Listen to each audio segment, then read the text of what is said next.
I've got my And kit on he's waiting kit at the on door. At the door waiting. Come on. It winds me up now, to be fair, Ash. Don't laugh. Honestly, I could have ripped Monker's head off that day. I still don't think they run enough. I don't think they run forward enough. I don't think they run backwards enough. And it's not been something that's just happened. Let's be honest with you. Yeah. United have been very inconsistent, probably since Alex left. What he can do with the ball, for me, what I see is I've never seen a fullback possess the qualities of him with the ball at his feet in most areas of the pitch. Hello, I'm Joe Cole, And I'm Ashley Cole. and welcome to Could It Be Magic? This is our new series all about the FA Cup, brought to you by Carlin, the official beer of the Emirates FA Cup and Adobe Women's FA Cup. You do that like a pro. That's what I do. We've done all right, mate. 9 FA Cups, 2 for me, 7 for you. We'll just keep it at 9 between us, yeah? Take it, yeah, that's Okay. fine. Remember to subscribe and follow for more from us and Carlin, the beer of football, over the course of this season's FA Cup. You can get all episodes of Could It Be Magic right here on the Football's Greatest YouTube channel. Or wherever you listen to your podcasts, 18 plus. Please drink responsibly. Coming up on this episode, we'll look ahead to the Emirates FA Cup fourth round with an England legend. And we will speak to Plymouth captain Joe Edwards on facing Liverpool. And Tamworth captain Jas Singh looks back on their third round tie against Tottenham. And we are going head to head again in Cole v Cole. I owe you one, by the way. You've got no chance. Ash, let's introduce today's guest, the legend. He was loved by fans at Wealdstone, Coventry, Nottingham Forest, Newcastle, West Ham and Man City. I don't think I'm missing out any. And he was a hell of an electrician as well. Piercy, welcome to the show. Pleasure to be here, It's a chaps. pleasure and honour to have you in the studio with us today. Absolute Yeah. legend. 1990 was the thing that made me want to become a footballer. And you was a big part of that. And 96, watching England. Then when you come to West Ham, it was massive for me. It's big excitement. And I don't think you remembered again. We played together for 18 months, 2 years. But we was just getting sucked into the relegation battle. And we played Southampton at home with Harry's last year. And Harry, we was conceding goals and he changed to a 4-4-2. And he put me left midfield in front of you. And I hadn't played there before, left of a 4. I was always playing in the middle of a 3. And you could sense, you get them sense of games where we have to win this, or this could be, we could be in trouble.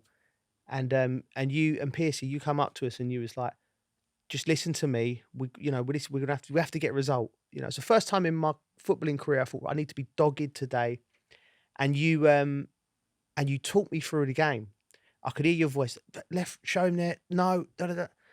And we got to 65 minutes, and we was solid, which we wasn't at the time. We was a little bit open. We could score goals with some great players, but I ended up scoring the first goal.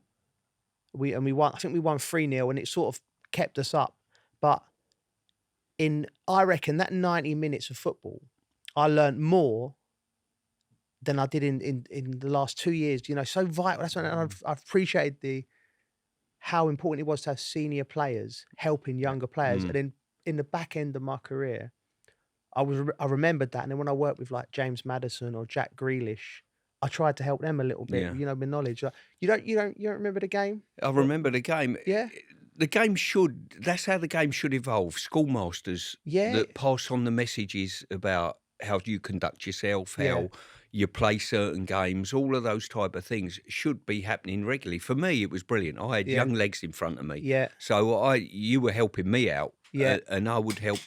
I mean, I joined West Ham and it was like the Dirty Dozen in the dressing room. You had Razor in there, Parlo in there, Lomax, Moncur. Yeah. But you also had a clutch of brilliant youngsters that probably needed the old heads to sort of help. And we had Carrick, yourself, Frank Lampard, Rio Ferdinand. In the youth team was Jermaine Defoe. Yeah. Incredible group of youngsters. Is he a rec pen? Izzy Rekpen was there, yeah. Yeah. He would have been there. Yeah, he would have been there, yeah. Byfield? By Yes. water. Yeah. Yeah, the boy wonder. Yeah, the boy wonder, yeah. So, and it was a brilliant club to walk into, and sort of just being on the pitch, the youngsters like Rio playing alongside me, myself and Igor Stimac, with yourself in midfield and young Frank as well. Yeah. It was a great balance, so you could use the experiences I have, but your energy and all that type of thing certainly helped me. Yeah. I was 37, 38 at the Was you time. that old? Yeah, yeah. Crikey. Yeah. Another thing I remember, because I remember your professionalism coming in, and like I said, them names like Razor, love him, Johnny Monks, Lomi. I was blessed to have great characters around me coming through, but professionalism probably wasn't in their repertoire. Yeah. You know, I didn't know what. Until I went to Chelsea, I was like, and then you see Franco Zola, Marcel Dessy, and they're all like Piercy, Yeah.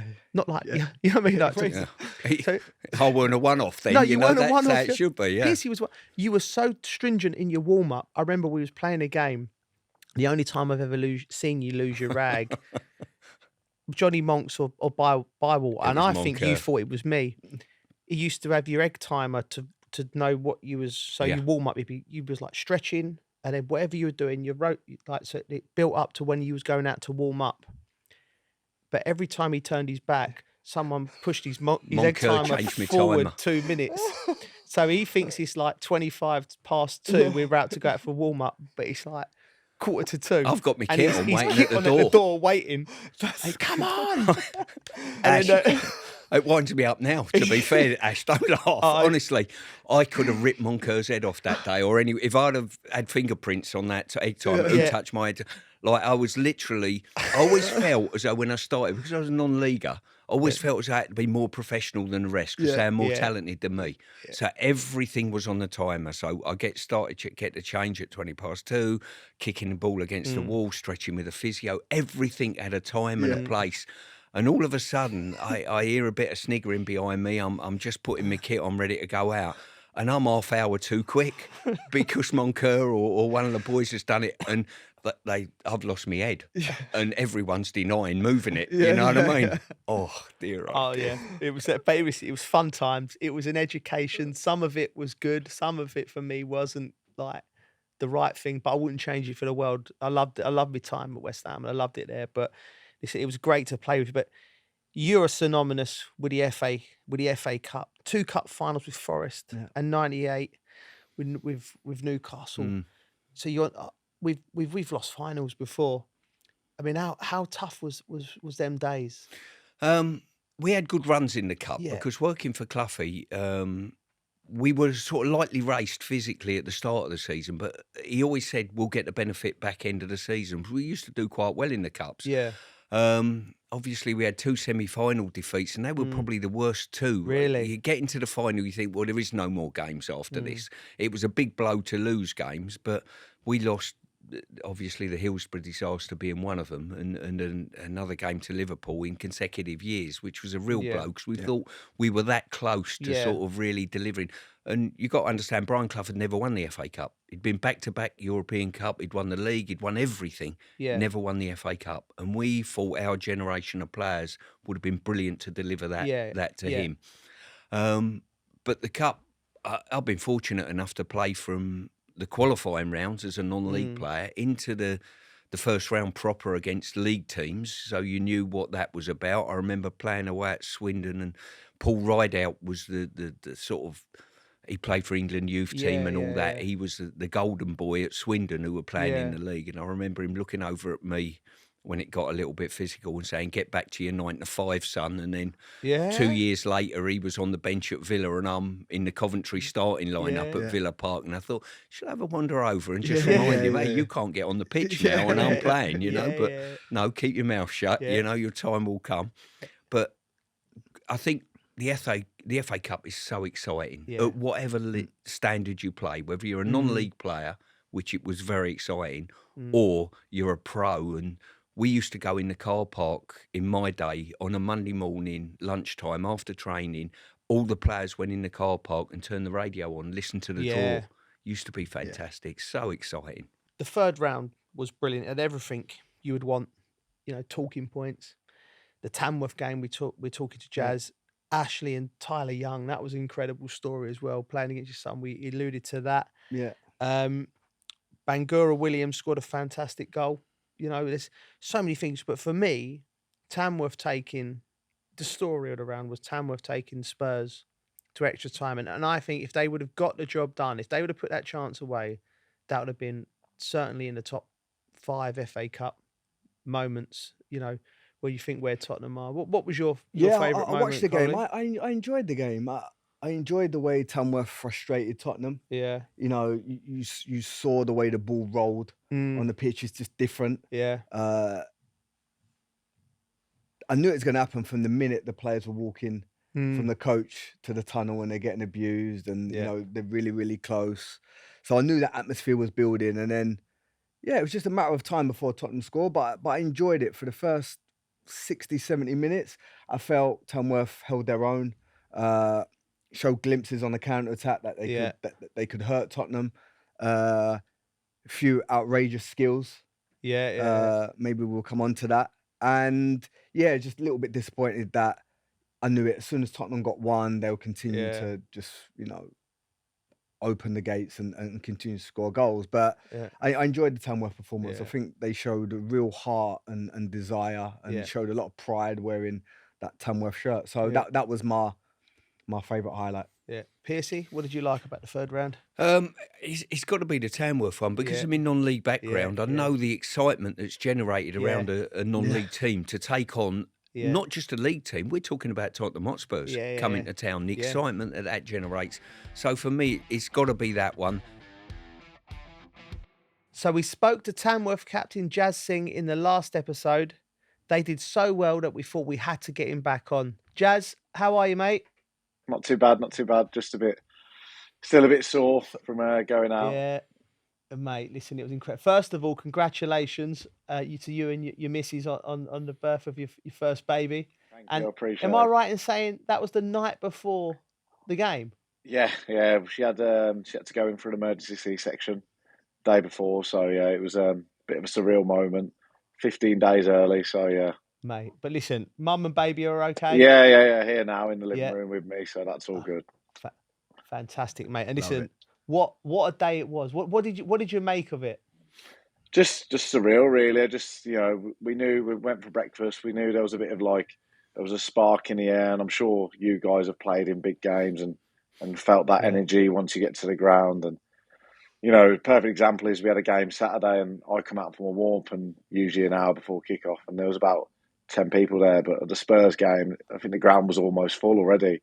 It was just an amazing experience for everyone involved, really. Yeah. What did your manager Andy say to you just before the game? Did he give you any words of wisdom, or was it business as usual? Yeah, it was a weird one because we didn't know really what kind of team they were going to put out, and then obviously he got the team sheets, and his team talk was just like, lads, they've put a strong team out.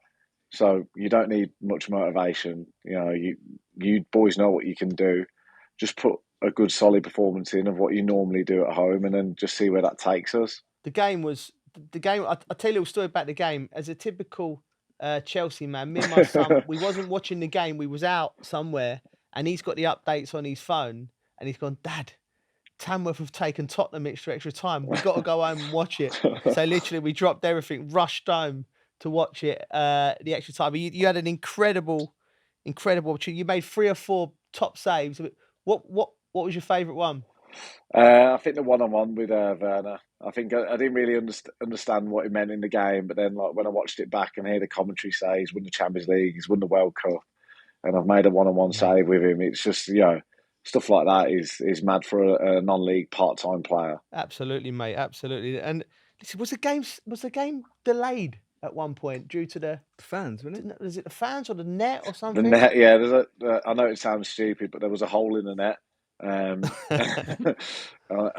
Connecting to the crossbar, it wasn't connected right, so our winger had to get on our centre half's head and tape the net to the bar again. So yeah, probably made great TV and probably just showed how non-league we actually are. I think it was a lovely moment because it showed you, like you said, a World Cup winner, a Champions League winner bearing down on your goal, and you boys have had to get your winger in there with a tape to sort out. That's exactly brilliant. That, yeah. That's absolutely brilliant, mate. How many times have you replayed Tottenham's chances and your big saves? Because I was so busy. Yeah. When I was young and making my debut and playing my first games, I'm always looking at my clips and watching what I did well. Did you do it? You can be honest on this pod. I'll be totally honest. I've first day I was home with the newborn, we've watched the whole game. We've watched the analysis. We've watched every YouTube highlights go in. It just, just for a non-league player, we don't really get that exposure. So, to have that, 2 hours or whatever of live football, and you're surprised you actually don't really touch the ball as much as you think you do when you watch it live. So it is brilliant to watch back. But it's just one of those what could have been. So yeah. Listen, incredible from you boys to go against, like you said, World Cup winners, fit, professional, strong. That's all they do it, and you boys are doing it whilst holding down jobs. And I think it shows the magic of the cup. And I think you've done yourselves and the FA Cup and English football an absolute good one there, mate. Brilliant. Yeah, appreciate it, guys. Appreciate well done. The story of the third round was Plymouth winning at Brentford. Their reward is Liverpool at home next. Delighted to say we can speak to their captain, Joe Edwards. Joe, how are you, mate? I'm very good, thank you. How are you, lads? We're very good, mate. Very good. What a couple of weeks it's been for the club. What's your situation? You're out injured at the moment, I believe. Yeah, it's been crazy couple of weeks. I'm out injured at the minute. I tore my hamstring about 3 months ago, so I've been doing my rehab with that, and obviously with the manager change and Wayne leaving, it was I was asked to sort of help and step in with the coach here, Nance. So for the last 2-3 weeks, we've sort of been in charge, and we had the FA Cup game against Brentford, which like we've all seen then was an amazing day, and has given us this opportunity to play Liverpool now, which is fantastic. Yeah, I mean, few expected you to get a result. Brentford so strong. What was the key in that game? Yeah, I think we knew how good they are at home, and how good a side they are. We hope that they may rest a couple players, which a lot of the Premier League sides do, and we just spoke to the lads. Like I said, they've had a tough couple of weeks. We've had lots of downs recently, and it was just an opportunity for us to sort of enjoy ourselves. And we went into the game full of confidence. We just said to the lads, just stay in it as long as you can, and you never know. And we were brilliant on the day. Like I said, worked our socks off, and when you got someone like Morgan Whittaker who can strike the ball like he can, we knew if we got an opportunity, there'd be a great chance for us to score, and we did that. So no, it was brilliant. Not that many people, as Joe mentioned, expected you to win. What kind of conversation and messages was you giving the lads? You did allude to it a little bit, but you're going there to hide into nothing, to be honest. But you showed a lot of character and resilience to get obviously a great result. Yeah, and our away form is a problem for us, and where we are geographically in the country, it's hard for us because our closest game is 3 hours away. So we do have problems away from home, but we've tried everything. Like I said, we've done different days of travelling. We've flew, we've trained, we've got on a coach and things like that, and it just hasn't worked. But we know we need to be better, and we know that our away fans are incredible. They come 2,000 every away game, and they expect more than what we're showing. So we knew we were going into a game in the FA Cup where we knew it'd be all against us, but I think the FA Cup can bring these sorts of occasions. And we just said to the lads, look, there's not really anything to lose here for us.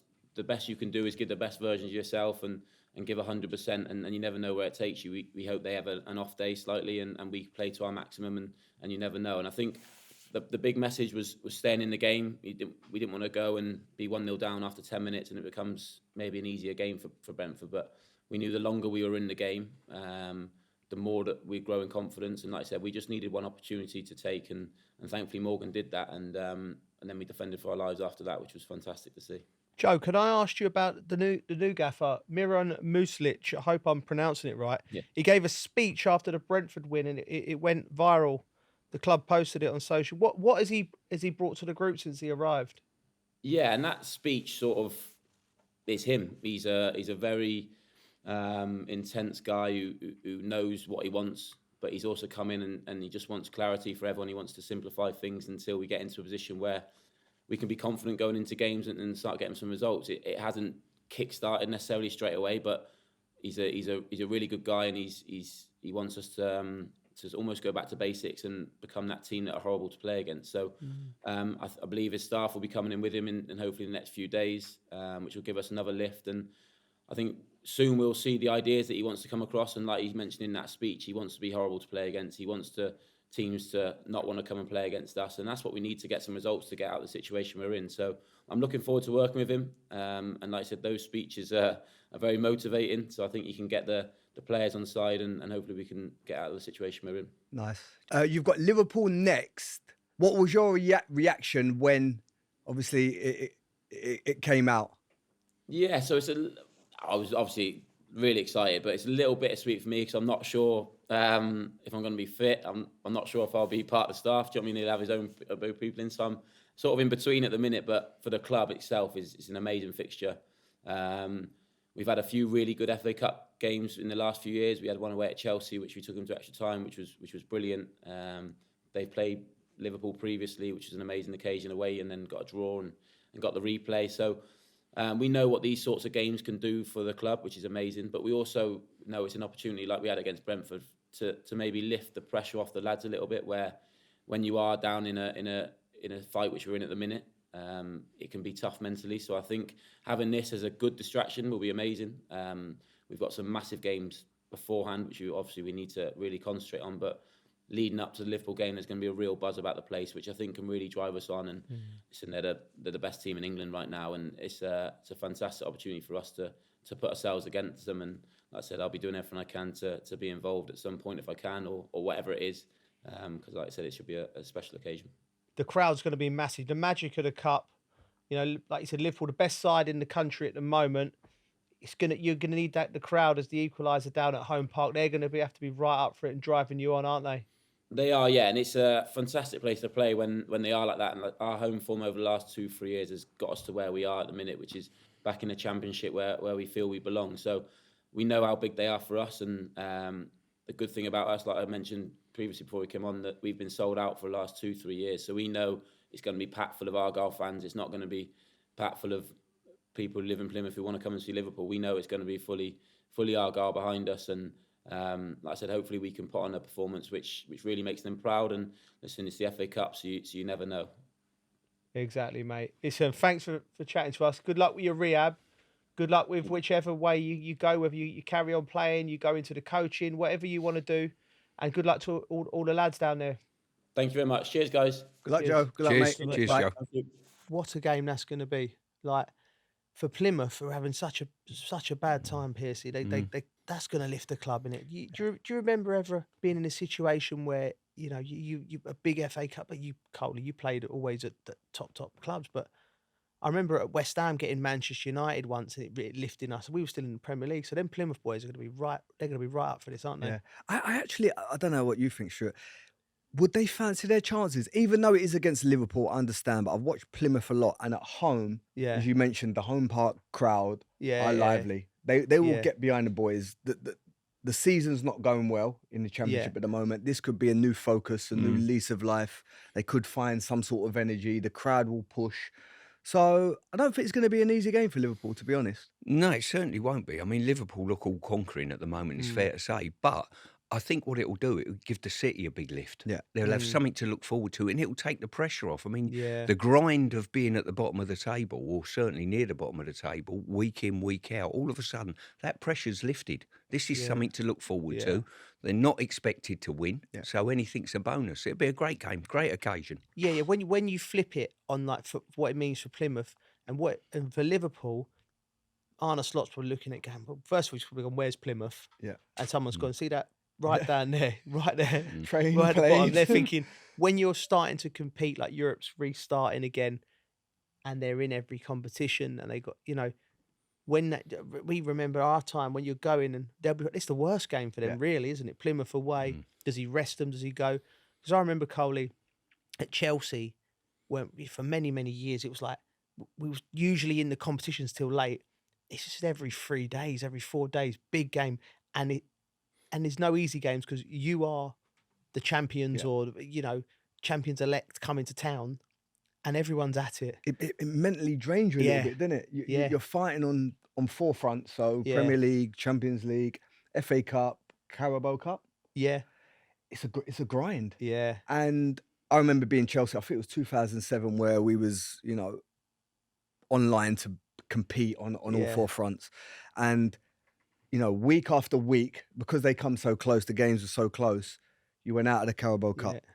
You go out of the FA Cup, and you're like, what's next? Then you're struggling in the Champions League, and then you're like, we only have the Premier League. Yeah. So from going, battling on all four fronts, slowly dwindles. Yeah. You lose one, you lose another one, you lose another one. Very, very hard to focus and keep that high level elite mentality going, because you have that feeling of, we're gone. And then you want to put more emphasis on the next game, go out the FA Cup. We've only got the Champions League left and the league, or I might not want to play the next game because I want to stay fit. Yeah. And the games, as you mentioned, they come around fast and quick, and mentally it's grueling. I just remember it's where you, particularly I think more in this day and age, Piercy, where the squads are so important. You can make 5 substitutions now. Every team's got 23 players. Them lads who are sort of, you often find, particularly in the cup competitions, there's someone coming in and making themselves the hero. Might not have been playing for 3 months, and then they're in, bang. Yeah. And then they're in for the rest of the season. Like Darwin Nunez for Liverpool's a case in point as well, isn't he? He looked like he was. Yeah, he's got something, isn't he? He's got something. Yeah. What do you think of him? I think he's a little bit wasteful in front of goal. But what I like about him, he'll keep going and keep going and going again and maybe miss another chance, and eventually he'll get a goal. But when you look at Liverpool, they've got basically 6 forwards that are all interchangeable. Yeah. And we talk about going down to Plymouth, they'll rest players and it'll be a leveller. But you put in the likes of Harvey Elliott in, you put in Diaz instead of Nunez, you know what I mean? Yeah. That's not a bad interchange. It's hard to coach that, by the way. Yeah. Energy, enthusiasm to run behind, and he's got it. Yeah. There's one thing you can't coach is someone, come on, like begging them to run. Yeah. He's a willing runner.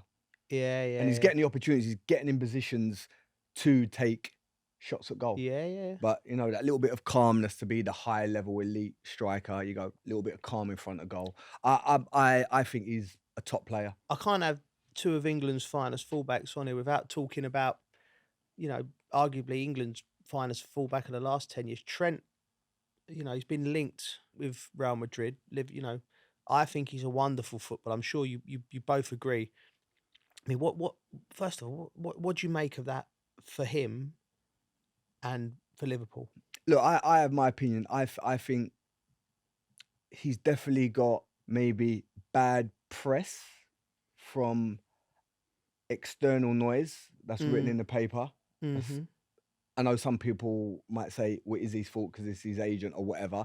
I'm going, as a player, all we do is play football. So whatever comes in a newspaper is out of our control. Yeah. I'm just here to play for Liverpool and do as well as I can. Yeah. And I do feel a little bit sorry for him. Yeah. Because what he's gave Liverpool over many, many years, the amazing performances, I don't think you can take away the quality that Trent possesses. Yeah. A lot of people always want to comment on the negative stuff on him, or maybe, he can't defend. Yeah. That's all I hear. But again, being in the coaching environment now, I understand, well, okay, maybe he's not his super strength. Yeah. But what he can do with a ball, Yeah. for me, what I see is, I've never seen a fullback possess the qualities of him with a ball at his feet in most areas of the pitch. Yeah. And I think that's what people should focus on. Yeah. And don't get me wrong, I've not been critical at times of him, because we all want people to defend, right? We assume defender, you have to defend. Yeah. But again, football's evolving. Liverpool and the old manager Jurgen Klopp must have been happy with the way Trent played.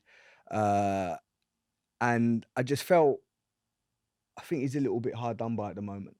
Okay. What's personally? Yeah. I think the What's your situation he's in, Joe, like freedom of contract is fantastic for the players, but the flip side of that is what we're seeing, what Ash mentioned there, the outside noise. The one thing he has got, I think he's got all the Liverpool fans on side. They appreciate what he's done for the football club, and they'll be desperate to keep him at the club. There's the fans desperately. Yeah. The only concern for me, if I was Trent, I think Liverpool and the way they play allows him to get the best out of himself by going into that midfield area, that type of thing. If you change clubs, and it was always a concern to me when I had interest from other clubs, that the strengths that I've got and the enjoyment I had of playing for the club that I did at the time, I would worry if I was him that if I went to Real Madrid or wherever, and I know he's mates with Jude and that type of thing, would they want me to play in a slightly different way? Would it expose my weaknesses rather than enhance my strengths? That would be a concern, Joe. And very different type of player to Carvajal, right? Yeah. Yeah. You've got that concern, but a lifestyle change and a life experience, I can understand why he might want to go somewhere like that if they're on the table. It's Real Madrid. It's Real Madrid, by the way. Yeah, I know. Oh, all right. Well, we'll move that on slightly. We'll look at the other fourth round ties. There's some intriguing ones. Nottingham Forest going down to League One side Leicester. I mean, Piercy, we can't have you on the show without talking. I did not see that. Nottingham Forest. They're one of my favourite sides to watch this year. They're absolutely brilliant. What's gone so right from there? I think there's been a steady building process. It's not just been this year, Joe. You know, if you go back to Steve Cooper taking them from the Championship into the Premier League, Steve's been one that's worked inside the FA as well. Yeah. I think I follow the club closely. Was he hard done by Piercy? I believe so at the time. I do as well. But they'll turn around now and say we're third in the league. Yeah. It was a masterstroke. So whichever way you look at it, he played his part in developing that club from a Championship side, been out the league for 20-odd years, into what they are at the moment. They've recruited well. What they've done, they've got the likes of Elanga and Hudson-Odoi, who you thought were great young talents. And then they lost their way a little bit, and then they've got them going again. Yeah. Brilliant counter-attack. Woods has been arguably on the form of his life, leading the line. Yeah. Recruitments look very good. The two centre-halves, Morello and Milenkovic, have formed a really good partnership. And the club itself, you go to the City Ground any given time, the place is bouncing now, which is fantastic to see. So there's been a steady building process, which the owner rightly should be very proud of. Yeah. What do you make of him, Coley? I watched him against you'll be watching Brighton. him. Yeah, a few players in there. I watched him against Brighton, and if I'm brutally honest, that first game I was like, a little bit direct, and the midfielders couldn't catch the game up quick enough, so it became quite end-to-end. And I'm not saying they shocked me, because obviously the work the gaffer's done there to get this team to play how he wants them to play, you definitely see the improvement. You know, that the players up top are electric with speed, good individual players that, you know, very good at gliding past players, but on that counter-attack, they're vital. They are vital. I mean, having you, when I was at the national school at Lillishall, we used to go and watch the teams in the Midlands play, and we would come to watch your Forest play. I used to come and sit behind the goal, and you used to come out, Piercy, and get the crowd going behind the goal. I never used to warm up on the pitch. So the first time I come out, I remember someone said to me, "You never see a boxer go in the ring and warm up and then come off and go back in." Yeah. So I used to warm up in the dressing room. So the first time I went out was leading the team out, and so it almost become a bit of theatre, really. Me going over to the home end coming to the party, and all of a sudden, you know, the winger's going to be launched in the first couple of minutes as well to add to the mix, you know, and brilliant times. Manchester United, Piercy, Ruben I want to get into your head as a manager. He's come out and he's quote about what he said. He thinks maybe my team's the worst Man United team ever. I don't know if it's lost in translation. I don't know, but that's a hell of a statement to make after your team's lost at home and you've just walked in the door at that club. I mean, what do you make of that? Well, you would say that it's probably not a statement the United fans want to hear, is it? No. They can see with their own eyes. They know what's going on. And it's not been something that's just happened. Let's be honest with you. Yeah. United have been very inconsistent, probably since Alex left, to be quite honest with you. Yeah. So they've been up and down a fair bit, and there's a lot of work needs doing. Whether he's managing expectation in his own way and saying, be patient with me, who knows? But it's a tough ask. And when you look at the league table about where United are, it's incredible, isn't it? What do you make of it, I'm baffled. Yeah. I look at that group of players and I'm like, they're not bad players. No, they're not bad players. I would never say anyone playing in the Premier League's a bad player, but it just shows when you have dysfunction in a group, it really impacts the results. Because we're speaking about the Forest. They show heart, desire, togetherness, Yeah. And I just don't see that working at Man United. I don't see him sprinting. The ball goes over the head. I don't see him as a group sprinting. Yeah, but you say dysfunction, right? And I'm just thinking back to our Chelsea team. There was nothing off the pitch. There was nothing more dysfunctional than Chelsea. Nothing was ever stable. Like if the manager lost 2 or 3 games in a row, Pearcey, like you knew he could go. There was constantly rumours of, it was a dysfunctional club off the pitch, but we carried on winning. I just think a group of players need to take. But that's what I'm saying. The dysfunction comes not so much. Are they off, using it off as the an pitch. excuse? It's not an excuse. It's just how do you motivate these players? You have to motivate them somehow to run. I still don't think they run enough as a group. I don't think they run forward enough. I don't think they run backwards enough as a group. I don't think they hold each other accountable. I see too many players throw their arms in the air, their arms up in the air. Sorry to stop you. Because Bruno Fernandes, I think, is a fabulous player technically, and did you see the situation? Arsenal scored. This sums up Manchester United. He's your captain of your football club, who I think is a fantastic footballer. I put that out there first, but he scored a wonderful goal in the game, beautiful finish. But at one point, he didn't get a decision from the ref. He took his boot off and threw it on the floor, and so I think what you're saying is right. I think it's coming. I think there seems to be a lack of leadership within the group, and Amarim's probably looking around thinking, which one of you lot? And I'm saying it's blind, right? I don't know what goes on. I don't know what's going on. I saw that. That was on. Yeah, I remember when he threw the boot. And I just listen. One thing I want my players to do is continue to run for 95 minutes, and that sounds so easy, but like we said about Darwin Nunez, is the willingness to just run and keep running. And the minute you start getting that within the players and the group, that we don't stop running, we are going to continue to run and hunt the ball down forwards and backwards, and we're going to defend the goal with 11 players. That's a starting point. Yeah. So, when we talk about all the tacticians, they get them, into position with 4-2-3-1 or whatever formation it is. If you don't have players willing to just run and graft and fight, it doesn't work. True. In my opinion. If you want to, this is a coach speaking now, ask him 5 years ago, he'd say, no, it's about talent. Ask him now as a coach, he's saying, you've got to run back to your own goal as quick as you run to the opposition's. And if you want to see a dysfunctional club that have got a problem, when the ball hits the back of your own net, have a look how many players in the opposition half. If you've got more than 2 or 3 players in that half, they're in the wrong position. They've not worked hard enough to get back goal side. Really? End of. Yeah. And we had that at West Ham when myself and Dave walked in there.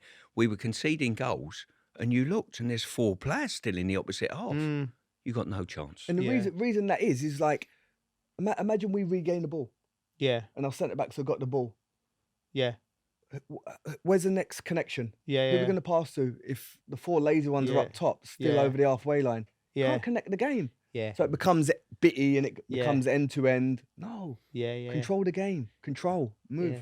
Having said all that about Manchester United, how vital is the Leicester Cup tie given United? Is it something that they need to spark their season, or is it something that it's an opportunity to win, no? Yeah.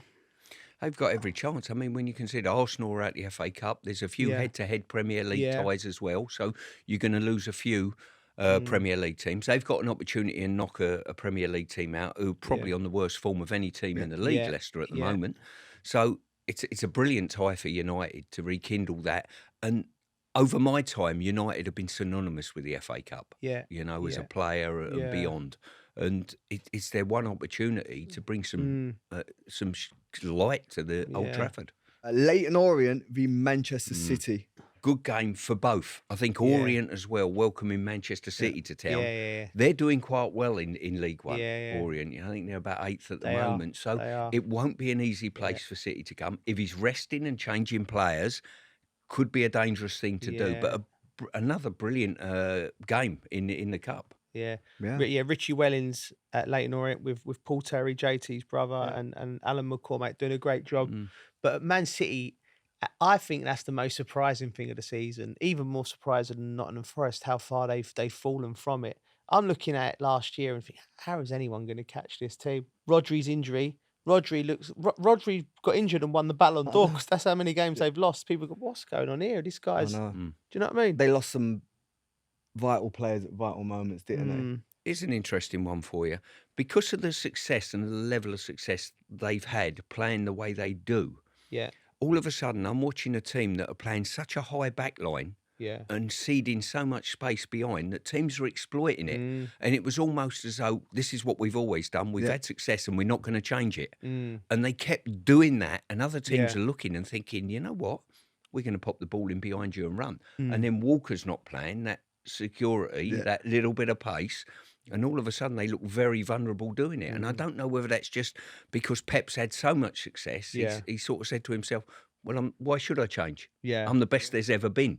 You know? Yeah. Ash, another one of your old clubs, Birmingham. I know you was only there for a small while, but they've got Newcastle. How good for the club would that be? Yeah, it'd be brilliant. Brilliant. I think what the two Toms have done for the club and the city has been tremendous.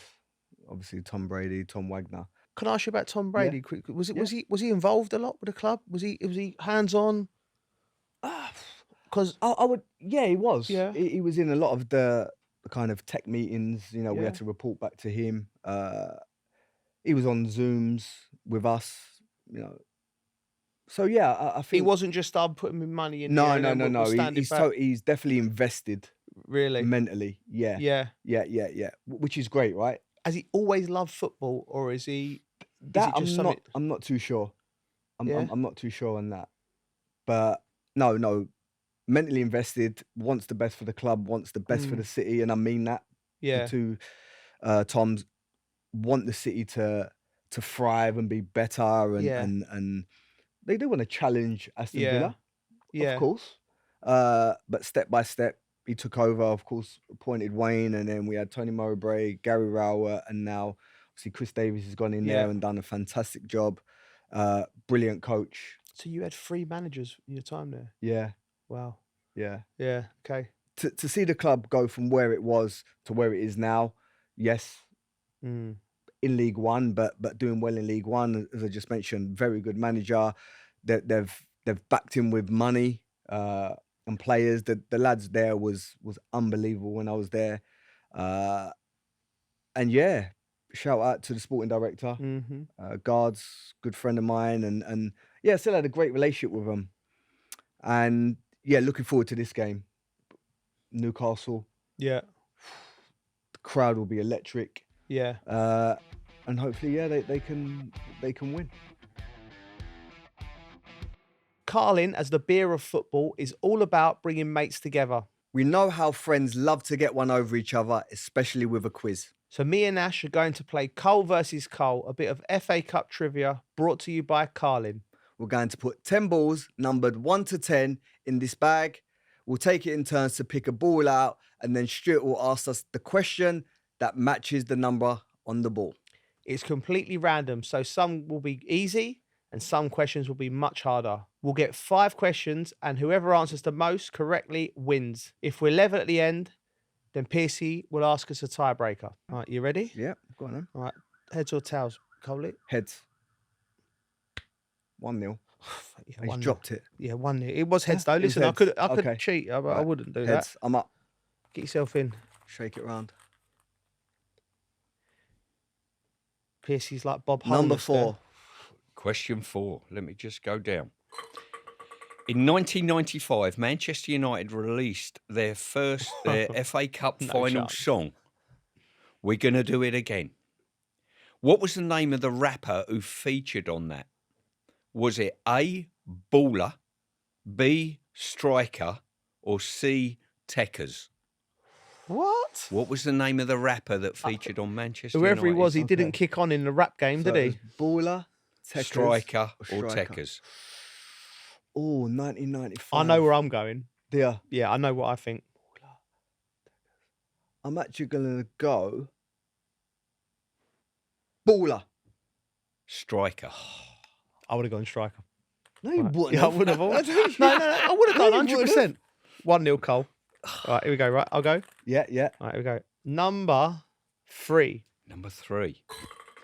Which club's FA Cup song in 1998 featured the immortal line, "Keep telling us we're boring, we'll keep on scoring"? It's got to be Arsenal. Correct. Yes. Number 9. Number 9. I like this sound. Need this ones to equalise. Oh, this could be helpful to you. Yeah? Who scored Chelsea's winner in both the 2007 and 2010 Oh my God. FA Cup finals? If you don't get this, But you played in both, I'm sure. But 2010. This is a man that's played in too many cup finals. 2007 and 2010. Too much trophies. That's what it does to you. Didier Drogba. Correct. Of course 1-0. Of course it is. Yes! That's a scandalous, that. Stewards. Pick the number, mate. Number 7. Number 7. Here we go.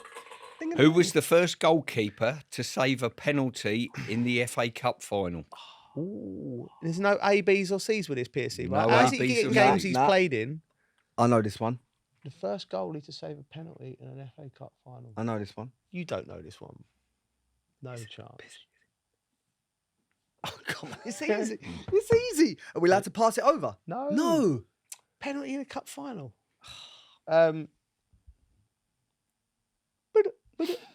David Seaman. No. Dave Besant. Of course it Wimbledon, was, against Wimbledon. Liverpool. Yeah. Wow. Yeah. Okay, all right. And the Sure, second one, you know. Mark Crossley. All right, here we go. Dave Besant. I should have known that. Yeah. Number 2. Number 2. What caused the kickoff to be delayed Oh, during my God. Tamworth's match Oh, my against God. Tottenham in this year's third round? Was it A, the referee couldn't find his whistle? B, one of the nets had come loose from the goalpost? Or C, one of the corner flags was missing? B. Correct. One of the nets had come loose from the goalpost. Geezer's done Cheers, Jas. just loves winning, doesn't he? Just trophies and everything and all that. Right, okay, here we go. All right. Number 5. Number 5. Which club was the first to win the FA Cup at the Cardiff Millennium Stadium? And you're waiting for A, B, and C, and I've not got it for you. Right, so I'm going to go, I'm going to go Liverpool. Correct. Michael Liverpool, Owen. 2001. Beat He West Ham. played in it as well. You play, Oh, just, we just that's do. it. Hold I on a knew it minute. was- So yeah, all these they beat games, us. Coley's we've either talked about or Coley's played in. All right, yeah. All the clues are there. All right. See who the favourite is quite clearly, can't we? Is there one more boy in there? What, there's Oh, no, there's it's 3 more. Oh, no, it's 4. Is there 4? Okay, 4 more. Number 8. Number 8. This is right up my street, but I think Yeah. you're too young. Yeah. In 1927, Cardiff City beat Arsenal 1-0 to win the FA Cup. Did you play in that one, Pearson? I was on the bench. The winner came when Gunners goalkeeper Dan Lewis let a shot slip through his arms. What was the reason for the error? And you've got ABC, you'll be pleased to know. Yeah, go on. A new shirt that he was wearing for the match. The fact that they used a different kind of ball in the FA Cup. Or because someone in the crowd distracted him with a laser.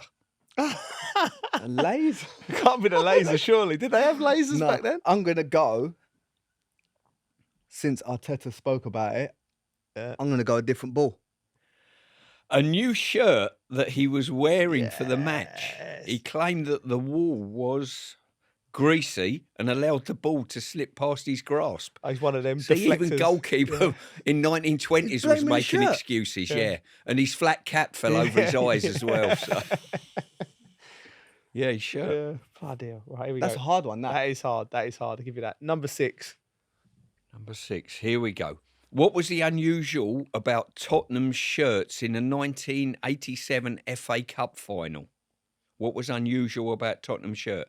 They had no sleeves, they had no numbers on the back, or the sponsor's name was missing from some of the shirts. Well, I wouldn't imagine you'd play the FA Cup in 1987 without numbers. What was it? They had sleeves, as in they had long sleeves. Is that They had no sleeves. no sleeve? Well, that wouldn't happen either. So it's got to be the sponsors.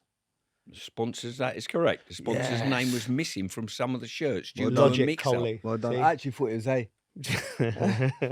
You thought 1927 the lasers were out as well. That's probably you. You have to get this right, Coley. Okay. Yeah. Okay. Don't worry. Be something like, what did you have for breakfast? Be something like, Number 10. You've got to get this right, surely. oh yes. Which famous hymn is sung before every FA Cup final? No options. No options. Him. Hymn. I can hear it. Yeah. I can hear it.